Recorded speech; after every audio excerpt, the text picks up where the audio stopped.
Bismillahirrohmanirrohim. Assalamualaikum warahmatullahi wabarakatuh. Salam rahayu sagung dumadi. Sahabat Kitruno Pamungkas dimanapun Anda berada, syukur kita panjatkan kehadirat Allah Subhanahu wa Ta'ala yang telah memberikan kita kenikmatan, yaitu nikmat sehat. Karena dengan nikmat sehat kita bisa melaksanakan segala aktivitas kita sesuai dengan bidang dan profesi kita masing-masing. Karena dengan sehat kita bisa menempuh, meniti jalan untuk meraih cita-cita kita. Nah, sahabat Kitruno Pamungkas, saya ucapkan banyak-banyak terima kasih atas segala saran dan masukan-masukannya dan komentar-komentarnya yang positif, sehingga video ini bisa terus berkembang dan akan terus bercerita tentang sejarah di negara kita, di negara Kesatuan Republik Indonesia. Karena sejarah adalah satu bentuk identitas satu bangsa. Tanpa ada sejarah, maka akan hancurlah peradaban suatu bangsa tersebut. Karena sejarah kita, sejarah Nusantara adalah sangat luar biasa, berbeda dibandingkan dengan negara-negara lain.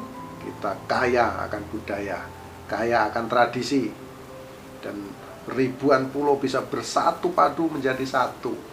Ini semua berkat kerja keras dari nenek moyang kita, dari para leluhur-leluhur kita, hingga kita sampai saat ini. Dari Sabang sampai Merauke kita bisa bersaudara, bersahabat, bahu-membahu membangun bangsa Indonesia yang kita cintai. Jadi kita harus bersyukur pada Allah Subhanahu wa Ta'ala, karena beribu-ribu suku, beribu-ribu pulau kita bisa terangkum, terangkai menjadi satu dan menjadi negara kesatuan Republik Indonesia, tanah tumpah darah kita. Sahabat Kitruno Pamungkas, terima kasih juga yang sudah like dan subscribe, dan jangan lupa tekan tanda loncengnya agar Anda sekalian, Anda semua penggemar video Kitruno Pamungkas bisa terus melihat, terus update, menyaksikan video-video terbaru yang setiap hari akan diupload di video Kitruno Pamungkas ini. Nah, itu teman-teman ya. Kali ini seperti biasanya saya tetap akan bercerita pada sahabat Kitruno Pamungkas tentang cerita tentang Babat Tanah Jawi, yang mana buku ini menceritakan mulai dari Nabi Adam sampai runtuhnya Mataram. Jadi ini sangat banyak sekali cerita sejarah yang ada di buku ini, dan saya sudah membacanya berulang kali, dan akhirnya saya membuat video merangkum dan bisa menyampaikan dan berbagi kepada teman-teman yang menyaksikan video ini untuk menambah wawasan, untuk menambah pengetahuan kita saling berbagi informasi ini teman-teman. Jadi semua yang saya ceritakan dasarnya dari buku Babat Tanah Jawi. Nah, itu teman-teman ya. Dan kali ini pada kesempatan yang luar biasa ini, saya akan bercerita tentang tombak yang sangat luar biasa, tombak yang sangat fenomenal dan memiliki sejarah yang luar biasa, yaitu tombak Kanjeng Kyai Baru. Nah, ini teman-teman ya, tombak Kanjeng Kyai Baru itu seperti apa? Ini kebetulan saya memiliki juga ini tombak seperti ini teman-teman ya. Saya memiliki tombak ini sebetulnya banyak sekali. Saya ambil yang dapurnya ini, dapur Kyai Baru ini teman-teman ya. Kebetulan milik saya ini pamornya ini Belarak Sineret teman-teman. Jadi pamornya ini Belarak Sineret, yaitu filosofinya kalau Belarak Sineret itu untuk kewibawaan, karismatik, dan kejayaan di bidang ekonomi ini teman-teman ya. Kayak gini teman-teman. Nah, ini pamornya seperti ini. Nah, jadi belarak sineran teman-teman ya. Jadi contohnya seperti ini, tombaknya tombak Kanjeng Kiai Baru. Nah, kepada sahabat Ki Truno Pamungkas, bagaimana ini sebetulnya cerita tombak Kiai Baru? Nah, suatu ketika ada seorang pendeta ini sakti mandraguna, dan beliau bertapa di Gunung Dira. Di Gunung Dira itu sepertinya di daerah Jawa Tengah ya, di daerah Jawa Tengah teman-teman. Nah, lalu karena sang pendeta ini lama dia menyimpan tidak melakukan hubungan antara suami istri, maka dia lama menahan, dan di situ beliau ini jumpa dengan seorang pendeta tapi wanita, dan di situ melihat itu, akhirnya secara tidak sadar itu air maninya itu keluar teman-teman, lalu dibuang, dan setelah air mani itu dibuang maka dia berubah menjadi wedung. Wedung itu seperti ini ya sahabat ya. Wedung itu adalah sebuah golok itu semacam golok ya, teman-teman pasti tahu golok.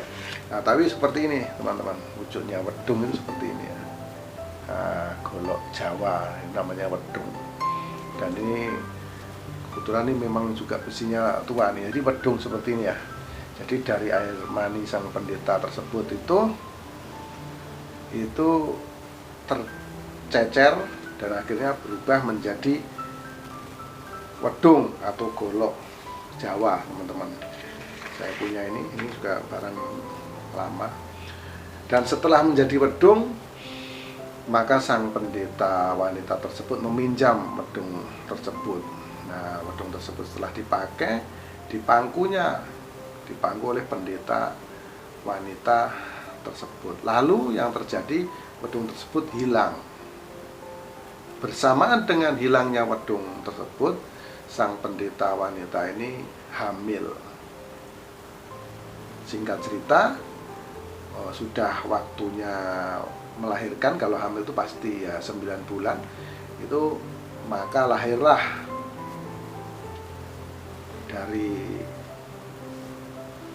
perut seorang pendeta wanita itu melahirkan, dari kehamilan itu melahirkan. Namun yang lahir di sini anaknya ini berupa seekor ular naga. Seekor ular naga, lalu diberi nama Baru Minting teman-teman. Nah, setelah ular ini bertumbuh besar, maka ular ini bertanya kepada ibunya, ingin mencari ayahnya. Maka berjalanlah si ular Baru Minting ini, namanya Baru Minting, mencari ayahnya, sang pendeta laki-laki tadi. Nah, setelah jumpa, ayahnya tidak langsung mau mengakui kalau Baru Minting ini anaknya. Maka sang ayah memberi syarat kepada seekor naga Baru Minting ini untuk kalau memang dia anaknya, maka dia pasti memiliki kesaktian. Lalu disuruhnya untuk membelit Gunung Merapi. Nah, lalu Baru Minting menyanggupi persyaratan dari sang pendeta tersebut.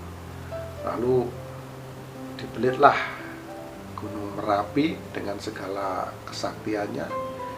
Nah, namun sayang nih sahabat Ki Truno Pamungkas, rupanya Baru Minting kurang 1 jengkal untuk mencapai ketemunya antara ekor dan kepala tadi, kurang 1 jengkal. Lalu sang pendeta tersebut menyuruh pada Baru Minting harus sampai. Nah, lalu dijulurkannya lah lidah Baruminding. Setelah lidahnya seekor naga tersebut dijulurkan dan menyentuh ekor, sang pendeta tersebut memotong lidah Baruminding dan akhirnya lidah tersebut berubah menjadi sebilah tombak, yaitu disebut dengan tombak Kanjeng Kiai Baru. Nah, ini teman-teman, ini adalah sebuah cerita yang luar biasa, legenda, yaitu tentang lahirnya tombak Kanjeng Kiai Baru. Nah, lalu singkat cerita, tombak Kiai Baru tersebut di zaman Kerajaan Mataram itu dipegang oleh Ki Ageng Wonoboyo atau Ki Ageng Wanabaya. Nah, Ki Ageng Wanabaya ini setelah memiliki tombak, yaitu dari Mangir. Ki Ageng Wanabaya ini dari Mangir nih teman-teman ya. Ini memiliki tombak Kanjeng Kiai Baru, dan karena memiliki tombak yang sakti ini, Ki Ageng Wanabaya ini tidak mau membayar upeti kepada Panembahan Senopati, yang mana Panembahan Senopati adalah raja di Kerajaan Mataram. Dia tidak mau tunduk kepada raja, jadi membangkang. Di sini ceritanya teman-teman ya. Karena Wanabaya ini membangkang dan takut kalau daerah-daerah lain tidak mau tunduk pada kerajaan, lalu di sini Panembahan Senopati bingung bagaimana harus menyelesaikan permasalahan ini. Lalu beliau mengundang Sunan Kalijogo yang ada di Kadilangu untuk datang ke kerajaan, karena Sunan Kalijogo ini orang yang luar biasa teman-teman, sangat cerdas. Lalu Sunan Kalijogo membuat siasat, dan saat itu sang Raja Mataram, Panembahan Senopati, memiliki seorang putri yang berparas cantik sekali, yaitu bernama Nyai Pembayun. Nah, Nyai Pembayun ini disuruh oleh Sunan Kalijogo untuk menyamar sebagai sinden, dan dalangnya adalah Bupati Waralaya. Nah, ini teman-teman. Lalu berangkatlah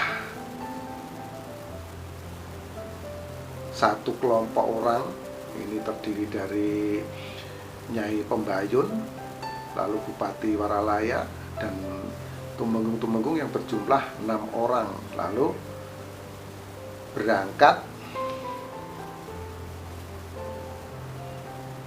untuk pergi ke Mangir. Di sana dia menyamar sebagai pemain wayang kulit. Nah, karena bermain wayang kulit maka diterima oleh Ki Ageng Mangir. Setelah bermain wayang kulit dan menghadap kepada Ki Ageng Wonoboyo atau Ki Ageng Mangir, saat itulah Ki Ageng Mangir atau Ki Ageng Wonoboyo ini terpikat dengan kecantikan Nyai Pembayun. Sangat dia jatuh cinta melihat kecantikan Nyai Pembayun. Dan akhirnya Pembayun setelah ditanya oleh Wonoboyo atau Ki Ageng Mangir, apakah mau diperistri? Dan di sini Pembayun menjawab mau diperistri asalkan mau menghadap raja.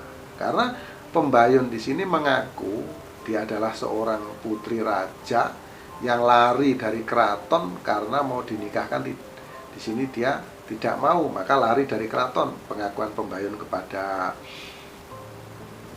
Ki Ageng Wonoboyo seperti itu, atau Ki Ageng Mangir. Lalu Ki Ageng Mangir, alasan itu masuk akal, maka disanggupi syarat yang diminta oleh calon istrinya, yaitu pembayun. Sesampainya di Kutha Gedhe, yaitu di Mataram, di sini Ki Ageng Mangir dibujuk oleh Adipati Mandharaka atau Adipati Mandaraka. Jika menghadap sang raja, sebaiknya jangan membawa tombak Kanjeng Kyai Baru, karena tidak sopan apabila menghadap raja membawa senjata. Karena rasa cintanya kepada pembayun, rasa sukanya kepada pembayun, maka Ki Ageng Mangir menyetujui apa yang disampaikan oleh Adipati Mandaraka. Jadi tombaknya tinggal di luar keraton atau di luar kerajaan Mataram, teman-teman. Lalu masuk dan di situ jumpa dengan Panembahan Senopati menghadap. Saat Ki Ageng Mangir bersembah dan menyembah sujud kepada sang Raja Mataram, yaitu Panembahan Senopati, dengan sigap Panembahan Senopati melompat dan menangkap kepala Ki Ageng Mangir, lalu dibenturkan di watu gilang. Maka hancurlah kepala Ki Ageng Wonoboyo atau Ki Ageng Mangir. Nah, ini teman-teman, dan saya yakin tombak Kanjeng Kyai Baru ini saat ini juga berada di Keraton Jogja ini, teman-teman. Saya yakin tombak aslinya di sana. Kalau milik saya ini pasti duplikatnya, teman-teman. Tapi saya sangat bangga juga bisa memiliki, walaupun ini duplikat atau tiruan. Kalau tombak saya ini dibuat dari Kamardikan. Jadi setelah Indonesia merdeka, di sini baru barang ini dibuat, itu teman-teman ya. Lah, jadi itulah cerita singkat dari tombak Kanjeng Kyai Baru. Bagaimana lahirnya tombak Kanjeng Kyai Baru, dan akhirnya tombak tersebut berada di Kerajaan Mataram, berada di tangan Panembahan Senopati. Nah, semoga cerita ini bisa menambah wawasan untuk kita semua. Dan ini adalah sejarah leluhur kita, sejarah bangsa, dan kita bersyukur bisa hidup di negara yang kita cintai ini, teman-teman. Akhirul salam. Apabila ada kesalahan, saya minta maaf yang sebesar-besarnya, karena kesalahan mutlak milik manusia dan kebenaran hanya milik Allah Subhanahu wa Ta'ala. Akhirul salam. Wabillahi taufiq wal hidayah. Wassalamualaikum warahmatullahi wabarakatuh. Salam rahayu sagung tumati. Salam persahabatan sedunia dari saya, Ki Truno Pamungkas.